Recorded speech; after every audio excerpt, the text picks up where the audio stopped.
Welcome back, my Be Health Empowered family, to another episode of Excuse Me, Doctor. I am Dr. Melissa Clark. Please call me Dr. Mel. I'm your host each and every week here on Excuse Me, Doctor, where we bring you very carefully curated, evidence-based information to help your health and help you make decisions about your health, whether it's for you, whether it's for a family member, and even for your community. So thanks for joining us. For our newbies, just tuning in for the first time. If you're tuning in on Facebook, please remember to hit that like button. If you're on YouTube with us, please hit that red subscribe button. We really, really appreciate you for that. And, we are here to answer your questions. So please go ahead and put those in the chat as we move through the show, because we are going to get to you. And without further ado, as I do every week, I have to introduce and bring into the studio my fantabulous co-hosts, Miss Lila Mays and Mr. Wayne Bruce. Fantabulous, even. Fantabulous. Yes. Talking words, all made up words. Hello. Dr. I gotta come up with words to capture y'all's essence. That's all. I like essence. I like just talking. Let's start a magazine or something. Look, Dr. Mel, I'm excited. I'm excited every week to be with you, but this week in particular. Why is that? Because we can dig in, man. We can everybody who gets a chance to get older needs to know how to get older. That's all I'm saying. How to do it gracefully, right? Yes. Gracefully. And since I'm Black, I like to age. Hey man, aging while Black, we on. And not aging while Black. They say Black don't crack, but we need some help in keeping it all together. You don't need no help, Lila. You don't need no help. You don't need no help. Well, I think we all do, because, as you said, aging while Black, that's the title of the show tonight.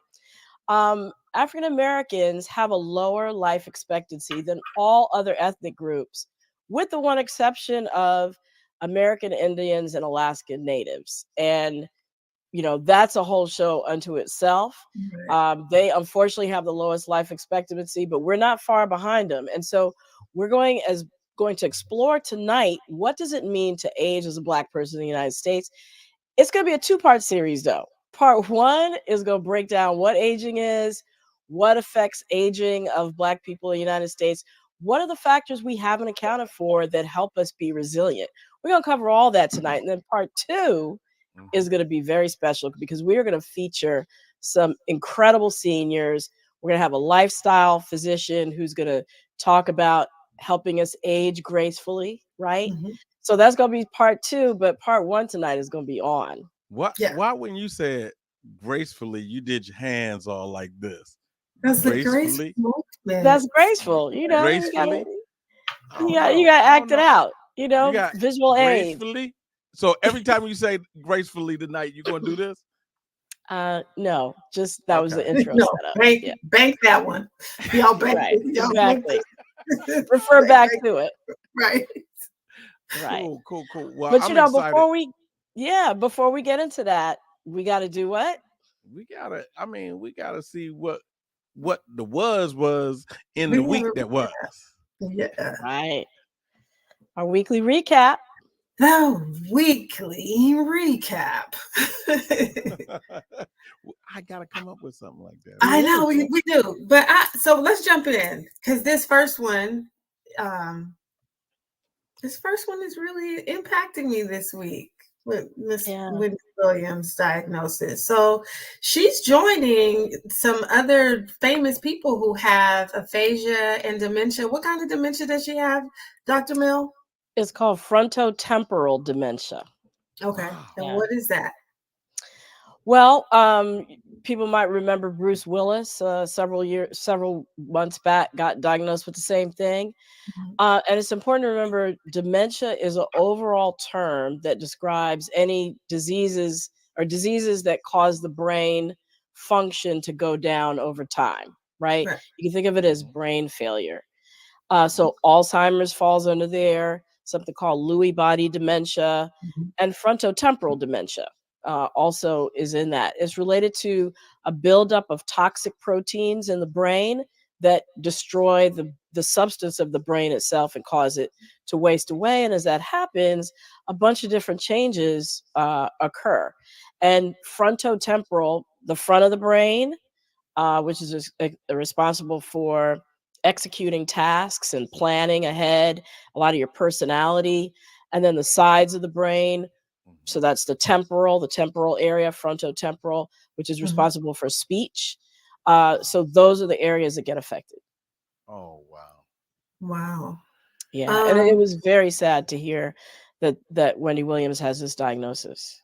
Yeah, because I mean, growing up, I always heard of older people, like much older than Wendy and much older than Bruce Willis, having it, right? But it's happening more to people in that age range, and I find that Right.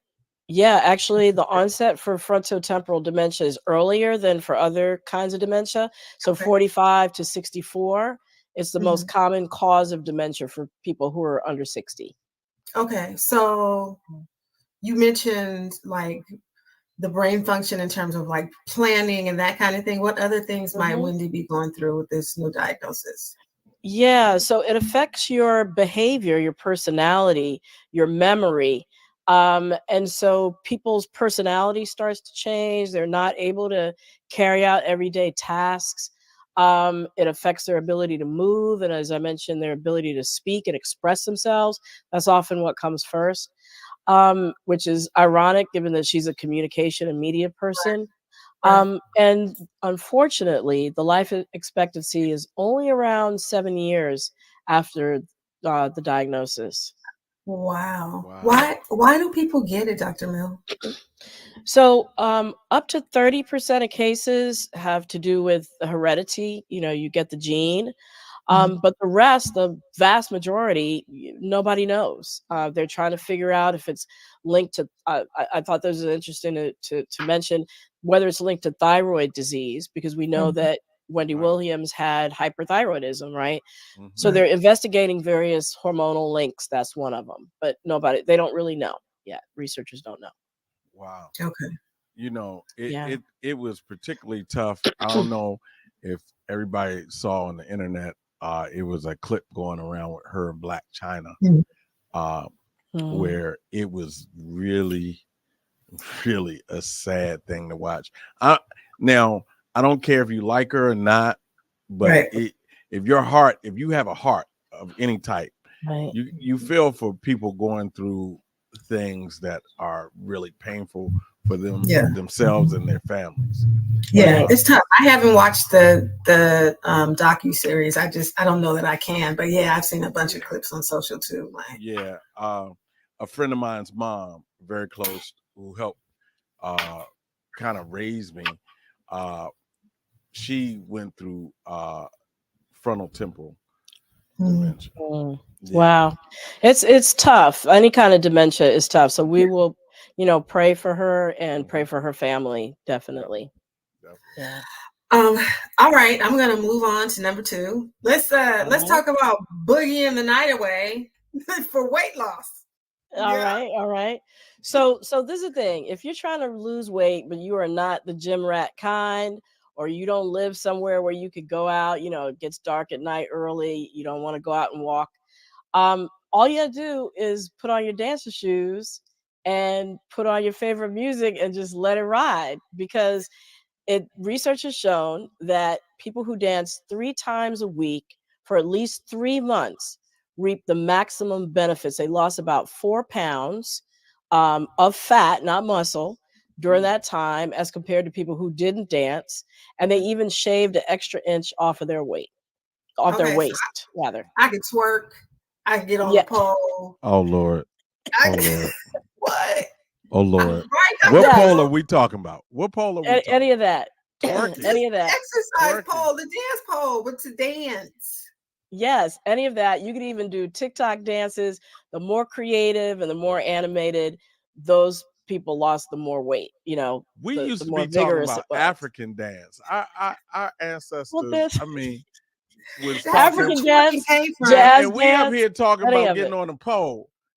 Well, Dr. Mel, this show has turned left. This is at a well, left turn. it builds athleticism, that pole dancing, but Yeah. dancing itself burns about 300 calories an hour. Okay. So it does take roughly about 12 hours to lose a pound. So the thing is consistency. The thing is consistency and sticking with it over time. That's the key. Right. But it's fun. So people would typically stick with it, right? Shout out to our homegirl Tynesha, who had a 100-hour Right. dance exercise challenge the month of February. And a huge part of her routine was getting her move on dancing. All right. Shout out to Ty. Shout out to Ty. She lost over 100 pounds, right? Yeah. She's working on 100 and a half, maybe more. That is amazing. And the other benefit of dance is not just weight loss, it builds strength, balance, coordination, improves memory. It can even improve your blood pressure and other heart health matters. It's Heart Health Month. So that's important to remember and keep in mind. So while twerking, you could remember people's phone numbers. 202. I started to do a little chair twerk, but I'm going to stay still. NT Ray, we have one other item to hit. Let's move on with that. So look, I always get the sensitive to men items. So you can eat your way to better sex post prostate cancer. I mean, that is correct. Just beating prostate cancer is time enough. Yeah, but that is you true. can start eating your way to better sex. This is a whole lot. Well, and other things and other benefits with a plant-based diet that's low in dairy and meat, but rich in fruits, vegetables, grains, nuts. Plant-based diet. Right. Yes. Turns out they researched that, and that they found that it can improve sexual and urinary health. So, what does that mean? Better and more frequent erections, better urinary flow in people who had been treated for prostate cancer. And those are real issues for people, for men who are surviving prostate cancer, and they've been treated, didn't matter whether they've been treated with surgery or whether they've been treated with radiation. Both groups improved on this plant-based diet. Wow. And we also know that from even before this, that switching to a plant-based diet after prostate cancer reduces the risk of the cancer coming back. So it's a whole bunch of benefits that people need to know about. Yeah, I had two friends. I always know somebody. Two friends before the age of 43 that were both diagnosed with prostate cancer. Wow. Both of them before 43. And well, you need to share this info with them. I will share that info because one of them, unless they've been eating really big plants, hadn't seen a plant. I'm just okay, we can move on. On that note, we have another segment beyond the recap that we need to move. What y'all think?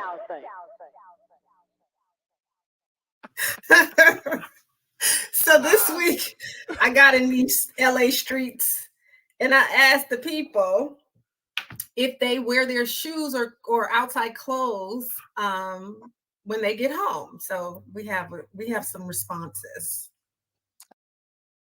Hi. Hello. I'm Lila with Excuse Me Doctors, What Y'all Think? Okay. And this week I'm asking people if they remove their outside clothes or their shoes before they go inside. Okay. So do you take your shoes off when you go into your house? I personally don't. Okay. I'm kind of a really messy person. Okay. And I have two big dogs that are always creating a mess in my house anyway. So I'm kind of like, whatever about my shoes and my outside clothes, you know? Yeah. Hi there. Hi. I'm Lila with Excuse Me Doctors, What Y'all Think? Today I want to ask you two questions. It's a two-parter. A, do you have a shoeless home? Yes. Okay, since it's yes, can you tell me why no shoes in the house? The shoes are filthy. They're touching all the filth and the dirt and the grime and the grit and the mud and spit. Okay, you don't want that in your house? No.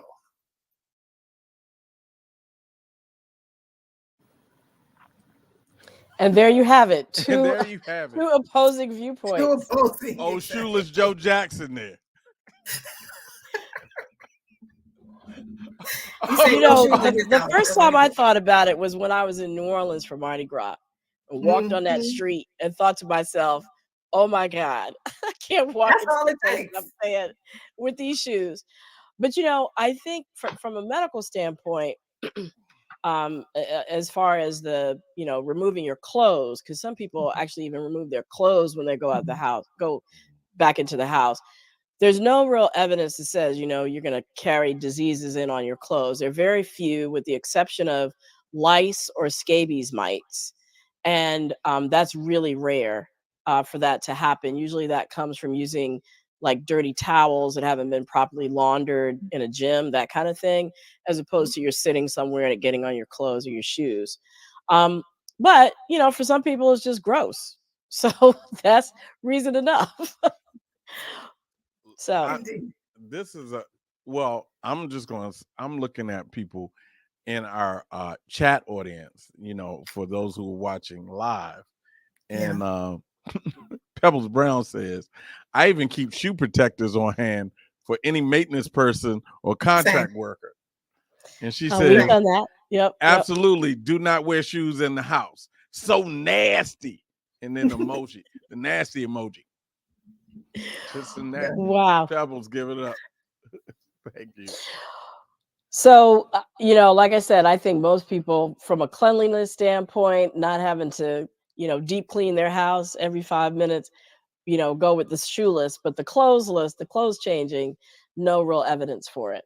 But thank you, Lila, and to our Be Health and Powered family that weighed in on this issue. We are Thank y'all. going to see you guys later. Thank you so much. And we're going to move on with our aging while Black. Aging is what we get to do if we are so blessed. And as I mentioned before, we have a two-part series, with the first one being tonight. And we're going to talk about what aging is, what causes it, and what makes aging in the United States different for Blacks compared to whites.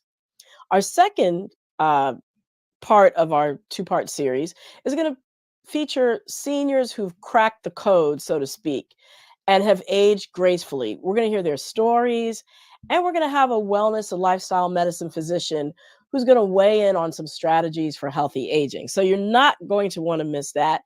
And you're not going to want to miss this, because we have an incredible guest who's going to help us understand aging while Black tonight. Her name is Dr. Lauren Brown. She is the assistant professor of gerontology and the Edward Schneider, MD, chair in gerontological research at the University of Southern California School of Gerontology, where she studies and teaches what's happening to our bodies and our minds as we age, and the unique difficulties that Black Americans face in maintaining physical and psychological well-being as they age. Thank you so much for joining us, Dr. Brown. I'm so excited to talk to you. Thank you so much for having me, Dr. Clark. Absolutely. Well, let's start at the beginning. Can you kind of paint for us sort of a broad brush of what's happening to our bodies as we age, regardless of who we are? Yeah, I'd love to do that. But before I do that, I want to let y'all know that I definitely take my shoes off when I go in the house. That's just point blank. Okay, so what is happening to our bodies as we age? You know, what isn't happening? There's a lot going on, and it's happening at many different organizational levels. You can think about it from somebody who, from the perspective of what you're visually seeing. So we think like changes in muscle mass, changes in our hair color, our aging skin, changes in vision, changes in hearing, that type of thing. And then there's this whole other set of things that are happening internally underneath the skin that we can't always see until much later down the road. And often those are things that have to do with cellular aging, like regeneration, less regeneration, metabolism slowing down, things like frailty, organs having a harder time processing things. And this accumulation of things, these cellular things, can really lead to what we call diseases of aging that can accumulate in a way that really impair your ability to do all the things you love to do. So heart disease is one of the most common diseases of aging, and it is accompanied by the most common also cellular changes, which is this stiffening of the blood vessels and of the arteries slowly. And this starts in utero, before birth. So actually, a lot of our professors at the School of Gerontology share with folks that aging happens or starts happening in your grandmother's womb. That's depressing. Isn't that depressing? That's depressing. Before we even know what's going on, before we're even able to take it in and conscious of it, it's happening. Yeah. But aging isn't always degenerative. Aging can also be maturation in a really beautiful way, especially when we think about brain aging. I don't want to go backwards in terms of like the wisdom that I'm gaining. And there's all these other things that are happening to our view of the world that I think we would think of those more as maturation rather than like this degenerative process of aging that I think most people try to place on the label of aging. Right. Sort of being able to synthesize and bring together all our experiences and how that sort of reflects, creates a new perspective and a new way of seeing things every time we have another experience. It's a beautiful thing. You mentioned the term regeneration. Can you break that down for us? Yeah, so regeneration, I think that also kind of comes up with things like elasticity. We can really think about that with something like Alzheimer's disease, or you mentioned dementia, and we were talking about Wendy Williams. And when you're younger, as a child, your brain and your body is really elastic, really regenerative. So if you break an arm, your body is really able to fix that very quickly, much faster than what happens in older adulthood. That process of regeneration slows down as we age. And so if you get hurt, if you get injured, it's harder for your body to recover from that. And one of the most hallmark diseases of aging that really incorporates this idea of losing elasticity is the brain, because as we age, your brain starts becoming as elastic, and so then you start to see things like dementia, because oftentimes your brain is able to compensate up until a certain point, and you don't even see what's happening underneath until all of a sudden in your 60s and 70s, it becomes very obvious what's happening. And this process has maybe been happening over a long period of time, but it only becomes noticeable to you and to your loved ones once you get to a point where your brain can no longer compensate for what's been going on. So that elasticity. I love that. Yeah, I was going to say, I love the word elastic, because another place you see elasticity is the skin, right? Right. And you think about, when you pinch the skin of a baby, it bounces back like immediately versus if you pinch the skin of an older person, it kind of slowly goes back into place. Exactly. And just like a rubber band, that's where the concept comes from. And if you have an old rubber band and you pull it, it breaks versus a fresh one. So lots of analogies there. I love that word. So Lila mentioned the saying "black don't crack," right?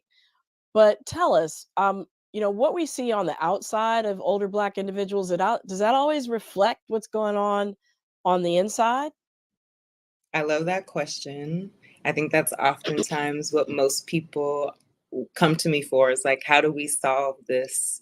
How do we solve this aging problem? Or you don't see it on the outside. So, we think that aging is going well if you can't see any of the hallmarks of aging. And Black people have some really amazing skin and anti-aging properties that are already happening within us without us doing anything, that make us look much younger oftentimes than we usually are. Or people can't guess our age, they can't tell our age, and we take that as a compliment.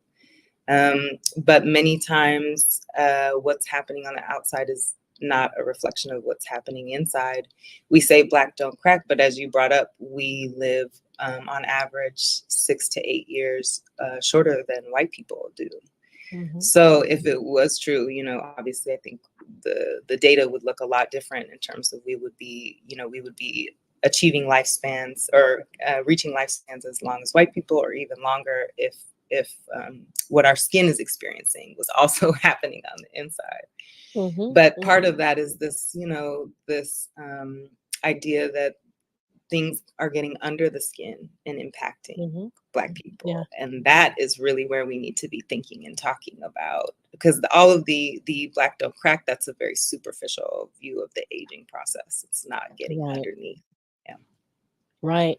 So what are the factors that contribute to that age gap, that disparity in longevity for Black people?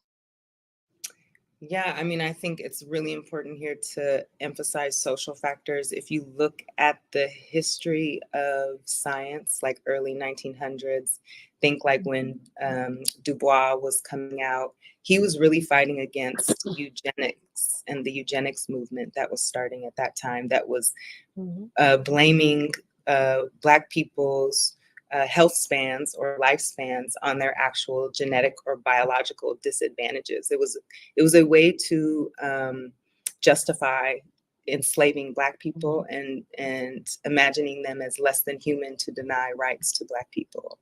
Sure. And so, the terrible history of what science has done in trying to justify the difference in lifespan between Black and white people or Black and other people.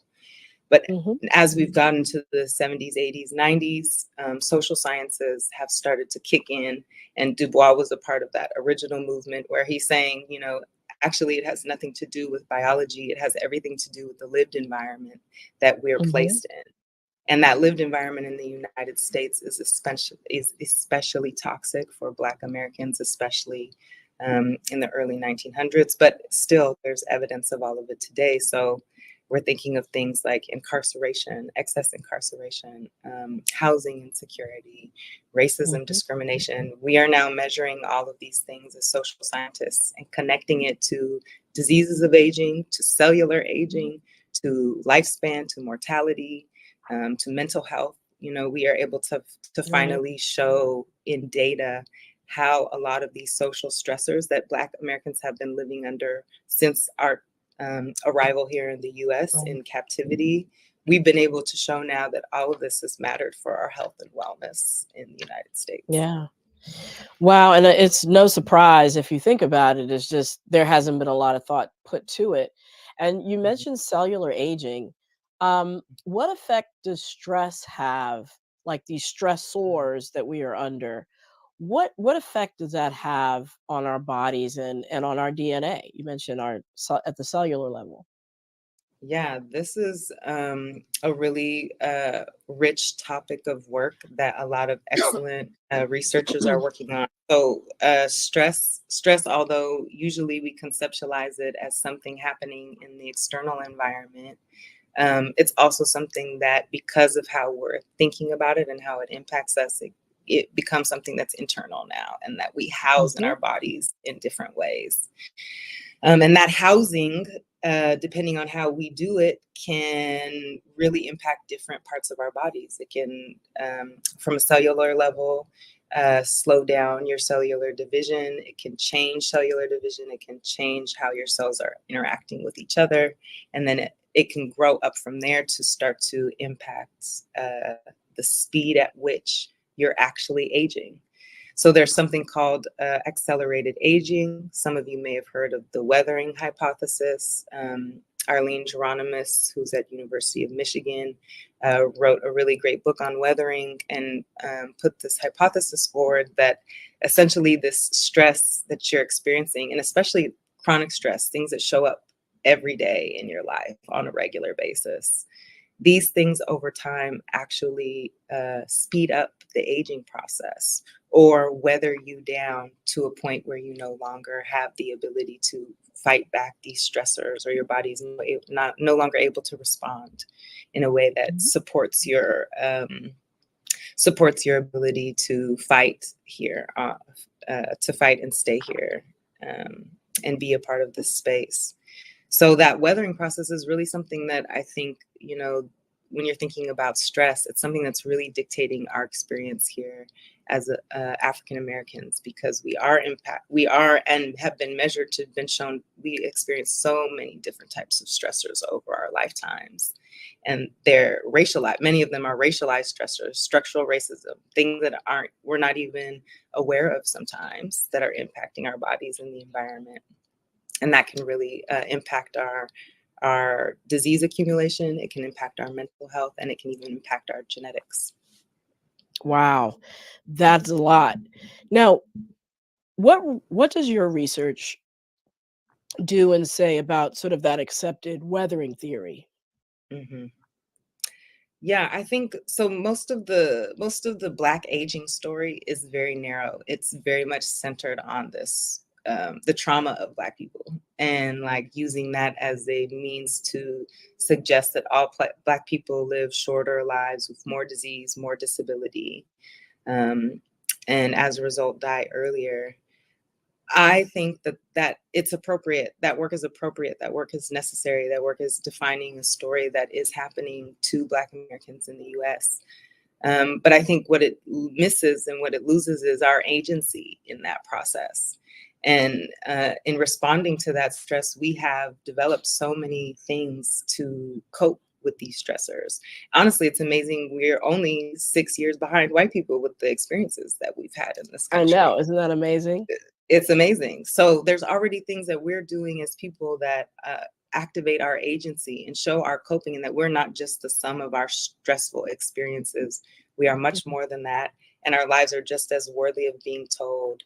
And just realizing that in general, the way that we think of our stress experience is not the same as how other groups or other people think of their stress experience.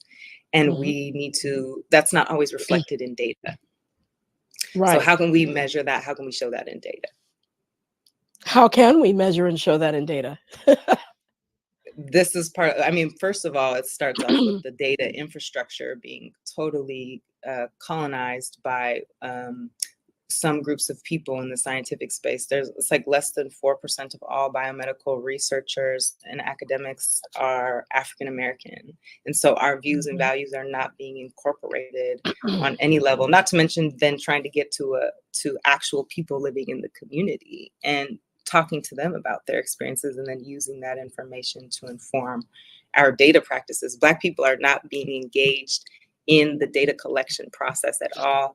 We are second class when it comes to that. They design it around white people and they apply it to us. Right. And so a lot of that data is not actually coming out of the logic and the things that we think or do or feel about our experiences here in the US.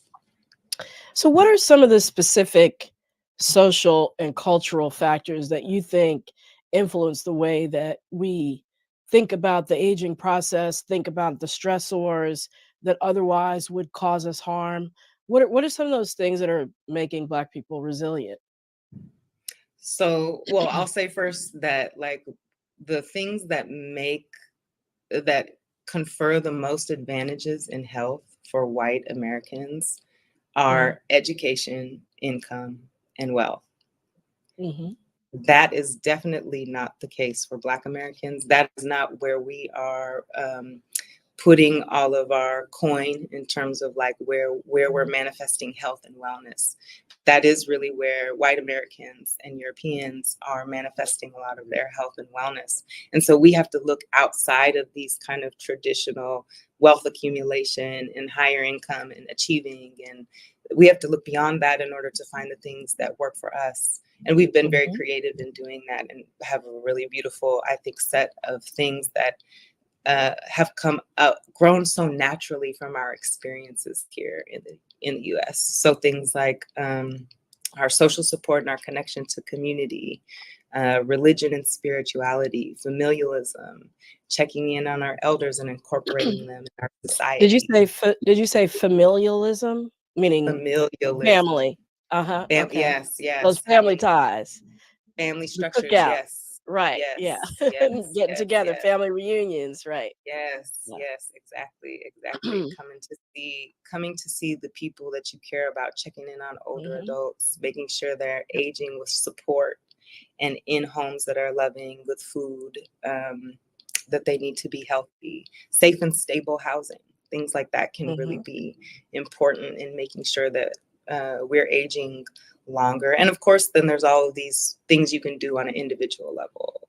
It's things like exercise and food, and, you know, like you were mentioning before, the plant-based diet. Those types of things can go a long way. But those are individual levels to approaching aging. And I think what I'm more interested in is trying to foster what happens at the community level to improve our collective ability to age longer as a group, rather than just thinking you should exercise, you should eat better. You know, that it's behavioral, it's individualistic, and it's very American. And so I feel like changing our perspective of how we can help each other, that is a communal perspective that Black Americans are taking on and have taken on for many, many years here. So I'm going to ask my co-host to come back in. I'm losing my voice. No problem. Co-host. Yep. Oh, I'm sorry to hear that. Hi. Dr. Mel. Does Dr. Mel need a doctor? Possible. So, Lai, you want to go first? Yes, absolutely. So you just mentioned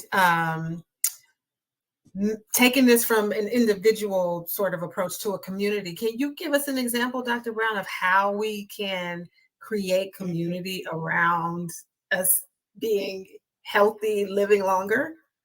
Yes, I would love to share some amazing community efforts that I've seen around aging that have been really impactful for me, but also for the communities that I'm a part of. So support groups. I'm sure that this is not extremely popular. It's not a popular topic. It's hard to get people to go.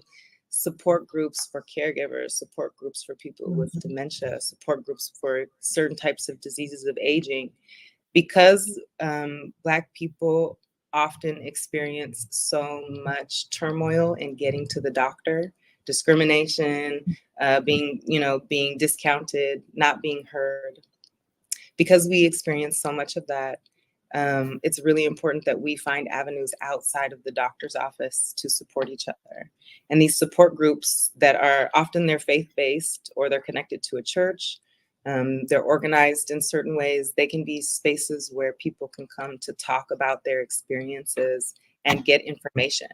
And that's from things, starting with like actual disease management and how to support each other in caregiving and meals, and trying to improve the condition of the person we're caring for. But it also goes out to asset planning and thinking about end of life care and when to get on hospice and how to get Medicare, how to get insurance and the things that you need. This last third of life, 60 plus, is extremely hard to navigate all of the resources and the insurance spaces and the hospital systems, and doing that in community with other Black people who are also navigating those systems. When I tell you that this is an incredible resource that has undeniable benefit for the community, like these support groups can really change your ability to navigate these spaces for your parent, for you, for your loved one, for your children. So I would highly recommend those. The other thing that I think, that I've started to see really come into the spaces that I'm in terms of data collection and how we're even getting data to be able to understand the aging experience of Black people. Something is this organization called Data for Black Lives.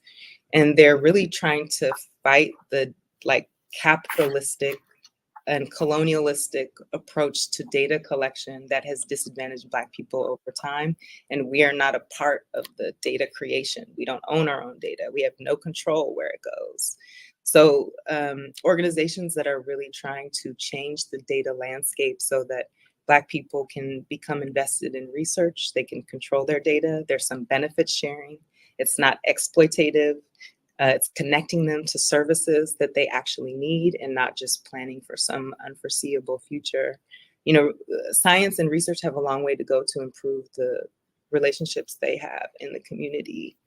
And there are organizations like Data for Black Lives that are really intentionally trying to change the data landscape so we can even learn about what are the things that we need as a community. Okay. You touched on so many things that are hugely important to all of us, as we have, me, Dr. MEL, Wayne, are and have been caregivers to Right. parents, our loved ones, right? And I didn't know how to tap into a bunch of those resources. I had to just create them myself. So thank you for, I always take notes. Data for Black Lives, I think, hugely important. Go ahead, Dr. Sorry, MEL. go ahead. Yeah, I was just going to say, it's like every time those issues come up, people are sort of figuring it out on their own, right? In terms of not knowing where to go when they all of a sudden have to be a caregiver, and really sort of thinking about these issues proactively so that they're not scrambling at the last minute. I think, as Lila said, each of us here have been through that same journey.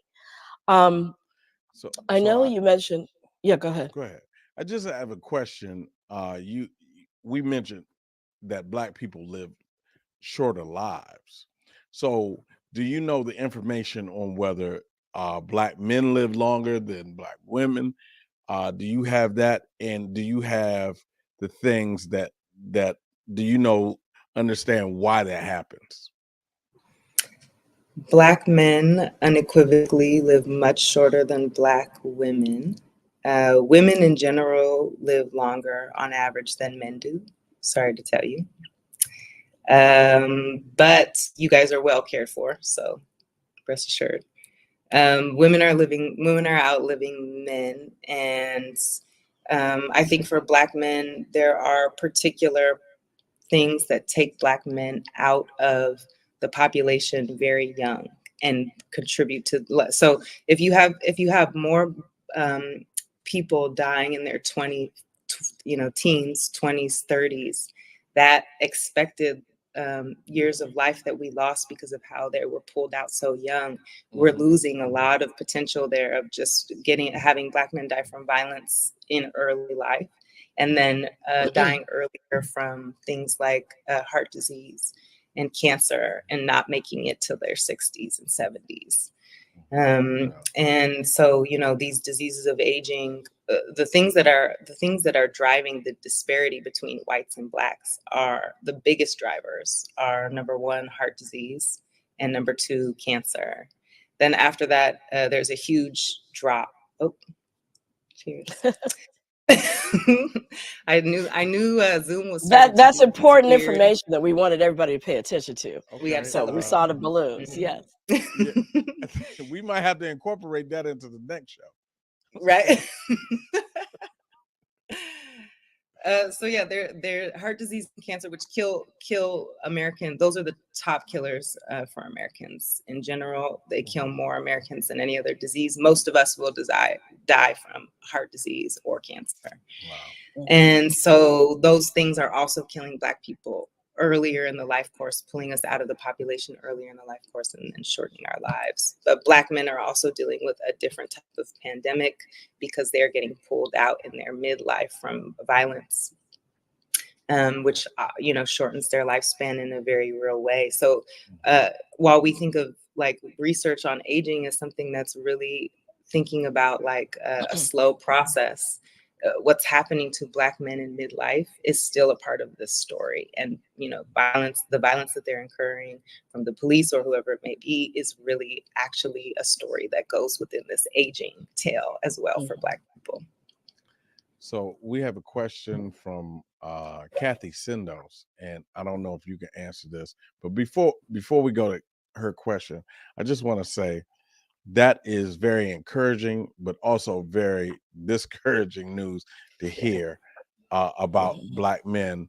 What I was encouraged by was we get taken care of really well. That's a good thing. But let me say this, on a personal note, I was hanging out with my 90-year-old cousin last week. at a club. Male cousin, right? Male cousin Amazing. at a club, and I left Mm. him there. Oh my because God. I had to go to Amazing. sleep. With other people, you didn't leave him alone. Oh yeah, I ain't leaving him alone. He had his girlfriend and the rest of the family, but he was definitely there His listening girlfriends. to the DJ. And he And- outhung you, in other words. Yeah, I had to go home. So Mhm. Kathy Sindos asked, at what age should people transition to their care to their gerontologist? At That's a what good point should you question. start seeing a gerontologist? You want to go ahead? Well, I think, the considerations around aging and cognitive change and how your body repairs differently starts probably in your 60s. I don't know that there's a particular age. We have young 60s, we have old 60s. I think it probably depends on your burden of chronic disease at that point in your life, but somewhere in your 60s is probably a good time to transition. And I know, one of your research interests, Dr. Brown, is research on DNA, and issues around privacy and how it's used. And of course, getting DNA samples are important for understanding the aging process. Um, but as Black people, engage in DNA testing especially for purposes of figuring ancestry and roots, what are some of the things that they should keep in mind? Thank you so much for this question. I really like trying to help people see what Ancestry and Me or 23andMe are really sharing with you, and also what risks it's posing to you as well. And it's not a risk-free space.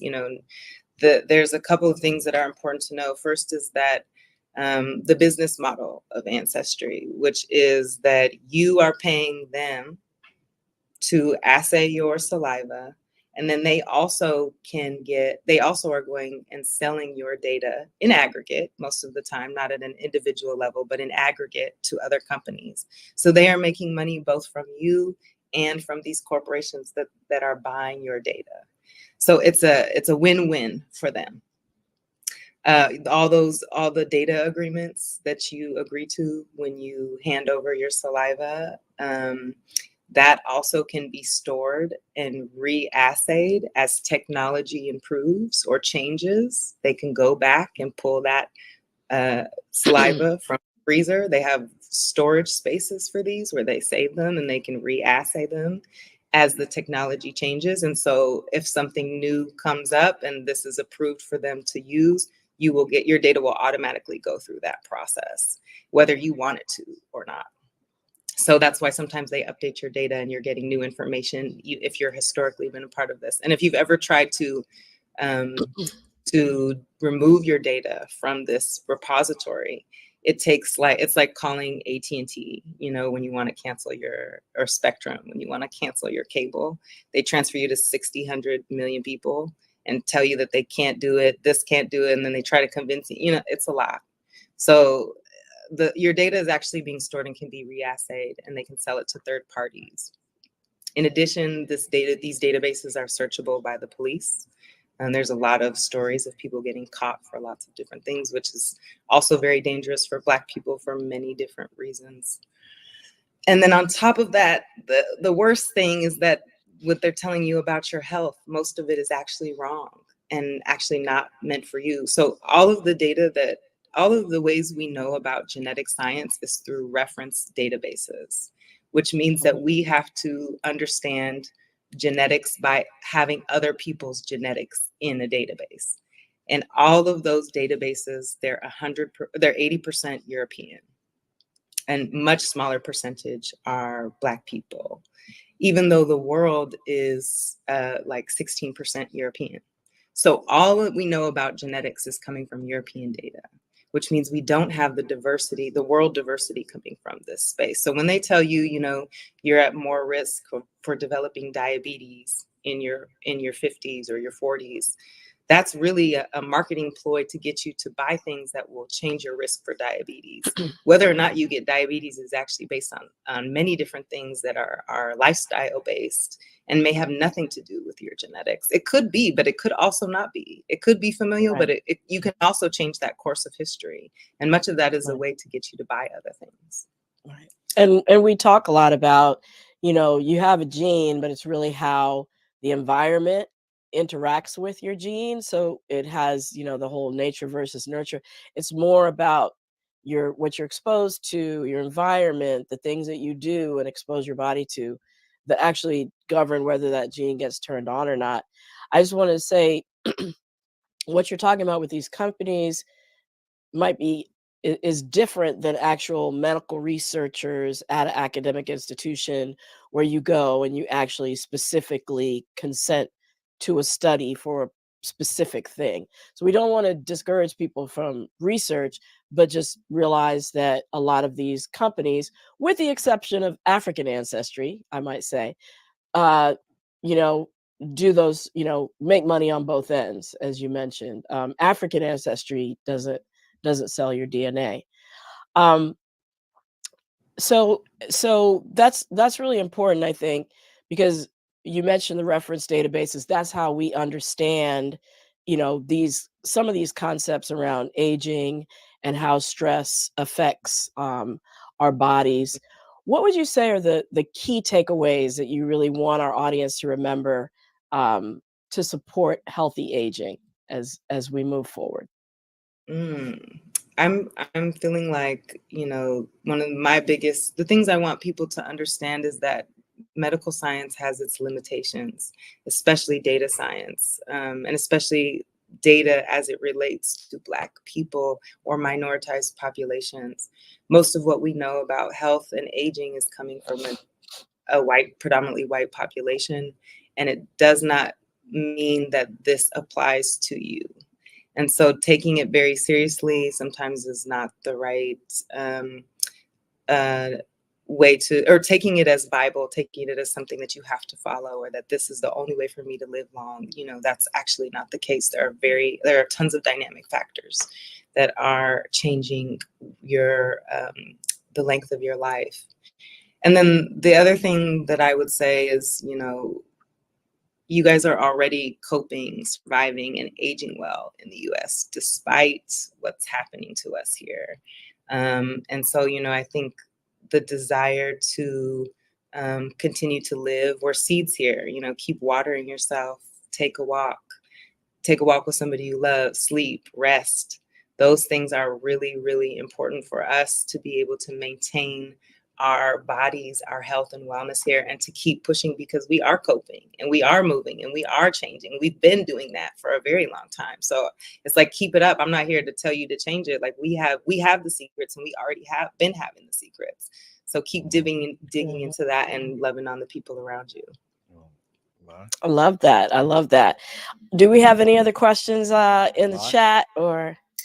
Well, I wanted to I have a statement about what Dr. Brown just said. One of the things that I so enjoy, and we kind of talked about this before we came on air, is I live in a neighborhood where there's a village. And so you might run into anybody in Leimert Park Village, right? But what they do almost daily is their drum circles, and there's all this activity, and they're seniors who are out there walking around and being in community with each other.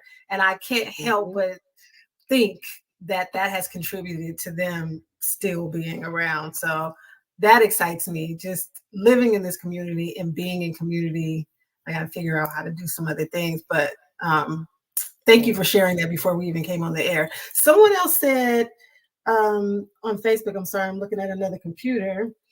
Oh, it was Michelle Walker Scales. And this, Michelle, I mentioned that because you said you love asking elderly people what their secret to long life is. And I know some of those folks in Leimert Park doing those drum circles, that's what they'll say. Coming outside, getting some vitamin D, and being in community has certainly supported them living longer lives. Right. And on the flip side is that social isolation. Yes. That really causes you to age prematurely. That was one of the concerns during COVID, with everybody having to isolate, and how that may have led to depression and early demise, even aside from what was happening with COVID, the disease itself. Right. So, Yeah. So that's community. it. That's a wrap up, Doc. All right. Well, what an amazing guest you are, Dr. Brown. Thank you so much. I apologize for my little throat difficulties there. I'm back in the game now. But thank you so much for being with us. Of course, thank you, Lila and Wayne. Thank you, Be Health Empowered family. You're amazing with your questions and comments. Stay tuned for part 2 of Aging While Black, because we are coming back with this same topic, but we're going to be talking with seniors themselves directly. We're going to talk to a lifestyle medicine physician, and we're going to talk about aging gracefully. How do you do it? So catch us again. And until I see you, remember, be wise, be well, and be healthy. Thanks for joining.